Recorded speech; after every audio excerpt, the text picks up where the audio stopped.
Today I am going to share how I make the sweet khichdi, and to make the recipe I take a combination of basmati rice and yellow moong lentil. And to this I add salt to taste, and then half a teaspoon or 1 teaspoon of turmeric powder and 2 to 3 tablespoons of sugar.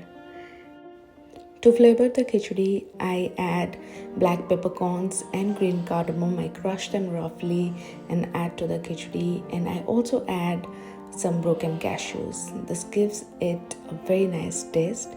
I add 1 bay leaf, cover the pot and cook the khichdi for 20 to 25 minutes.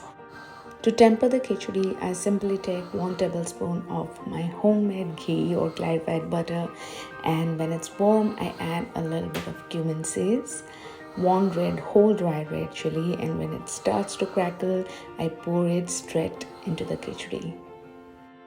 The recipe is just incomplete without a tablespoon of ghee or the clarified butter. And when done, I serve it with a very simple potato curry. This is a delicious combination and so divine that I really enjoy it in my fastings.